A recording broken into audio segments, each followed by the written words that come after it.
I know I've been doing a lot of videos on the brand new Fire Stick operating system home screen and settings, but it's only because I want you guys to be familiar with it. So today we're going over all of the settings, where to access them on the brand new Fire Stick operating system. And in my next video, I'll be answering all of your questions. So if you have any questions about what is different, can you do this, can you do that, drop them in the comments below. I'm also using my previous video from this one. I'll be taking all those questions and asking the commonly asked ones. So if you guys want to have your question answered, drop it right down below. Okay, let's get into things. Now, the biggest difference with this new operating system is how you access settings. So you actually have to push, let's go back to our home screen here, all the way up past this banner and then to the three lines on the left and then scroll all the way down. So it does take a little bit longer to get to settings. But once you're inside, you're going to see a very familiar home screen. So starting with network, where everything is basically, it is 100% the same. And that's what you're going to notice with a lot of these settings is they really haven't changed much. You have your Wi-Fi. If you have an Ethernet adapter pushed in, you'll have the Ethernet option. They have save Wi-Fi passwords to your Amazon account. So if you have Wi-Fi passwords that you're using across devices, it will save it to your account and then automatically use it on your new devices. It's actually a nice feature. And then of course you can toggle Wi-Fi on and off.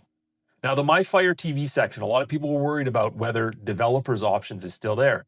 This is confirmed. If you type on your Fire TV, this is a second generation Fire Stick 4K Max, it will eventually say you're a developer. Now everything else is the same. You have your storage right here with their auto offload option. If you don't know what this is, it will automatically offload apps you haven't used in a while, but it will retain their user data. So for example, maybe you haven't used Disney Plus in a long time, it might offload it. And then next time you install it, it's just a quick install process. You can just click on it. It will then retain all your account information. So it's like uninstalling it, but keeping it at the same time. It just basically saves a little bit of space. It's a nice feature. Now, other than that, everything else is pretty similar. I got to do the update here after.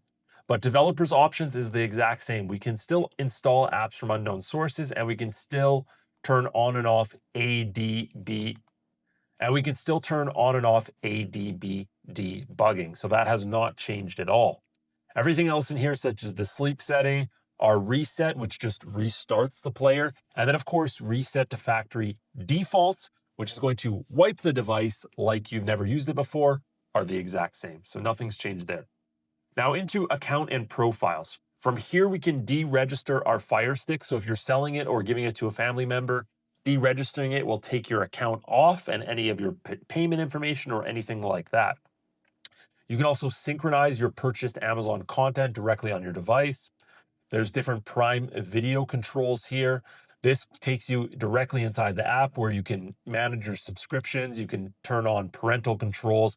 It's basically just a shortcut because obviously Prime is such a big part of Amazon's ecosystem, right? They want to make as much money as possible. Now, other than that, you do have your parental controls directly in here. Turning it on and off will put a code on, which then you can adjust certain settings. So here I can type a pin in. Maybe I want it to be 111. Actually, remember what my pin is. I don't even know what my pin is. Anyways, you need a pin to register it. If you forget what your pin is, you can go to Amazon on your account and you can actually adjust your pin there. I clearly forgot. I thought I just put it 111. Inside profiles, it will take you back to the same menu where here we can add new profiles and then also adjust the profile settings inside. And then there's also profile sharing. So this allows Amazon's family adults to select each other's profiles on Prime Video and Fire TV.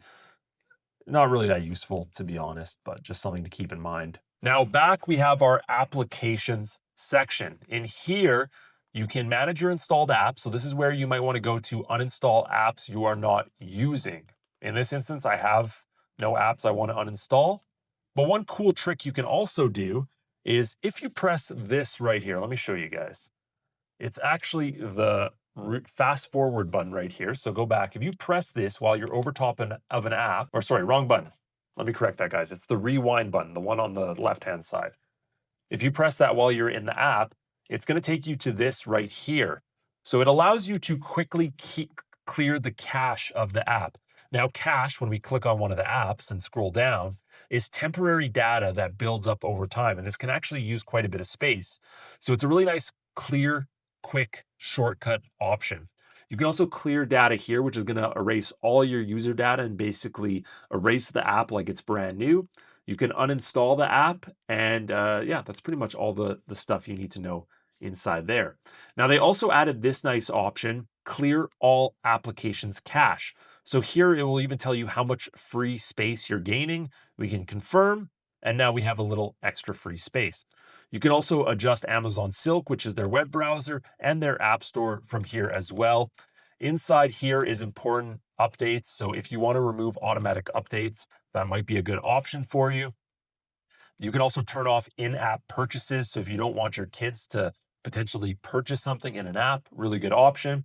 And then we can manage our subscriptions and change a few other simple settings. But that's pretty much everything for applications. Now, moving on to display and sounds. Alexa Home Theater is actually a really cool addition. So what I've done is I have two Echo Studios. They're all the way back in my, let me actually grab my camera. I'm going to show you guys here. So it's kind of cool. So I actually have two of these Echo Studios. They're right here, and I have one over there. And so with that home theater option, I'm kind of showing you guys my new Reno space here. That's a fridge by Bodega, by the way. With that brand new home theater option, you can essentially create a sound system, and all of your content off of your Fire Stick will play directly, let me go back there, off of those Echo Studios. So it creates a surround sound experience. It actually works really well. Just wanted to show you guys a little POV for a second there. So that's a really cool option. So if you have Echo Studios or the Maxes, those work with it. There's also your ambient experience, which is basically your screensaver. You can then adjust your screen resolution. For most people, just keep this set to auto. That's really what you're going to use 99% of the time. Most of these settings you never really have to touch unless there's something you really want to change up within your device. So we're not going to go over those. Now, as for audio, in here we can do things such as dialogue boost, which is going to naturally make the voices, the dialogue of characters inside shows and movies sound a little bit louder instead of just the background noise. There's also advanced audio where we can adjust our volume leveler, and then also our Dolby dialogue enhancer, which is the same thing, just a Dolby option. And then we can sync our tuning right there. So very simple options. The rest of these we're really not going to touch much. They do have Matter casting, which enables apps on your device such as Prime Video to cast your Fire TV using Matter casting. So I think if I go into Prime Video on my phone here, let's just check this out really quick. Let's go back here. If I go to Prime Video, I'm going to log it up right here. I'm going to go to a brand new show. I'm going to press play. I'm getting an ad because this is my mom's account. I do pay the $3 for no ads, by the way. Listen, I don't mind. I'll pay it. Now, while this ad is going, inside here, we can turn Matter casting on and off, but we can also put on required device verification. So if we turn this on, it should ask for a code before we cast this over. We got 20 seconds left in this ad. Okay, it's all loaded up, so we should be able to go to the corner here. Okay, I just went and activated it. I'm on YouTube. I decided to use that instead of Prime Video. So it says it's playing, but nothing's... Oh, it's making me sign in here. Weird. Oh, there we go. So it took me to the video, but for whatever reason, it did not ask me for a code. I kind of thought that was the whole purpose, was to ask me for a code. So for whatever reason, it didn't ask me to confirm. Weird. I thought it would ask me for a code. Anyways, we're going to continue to move on.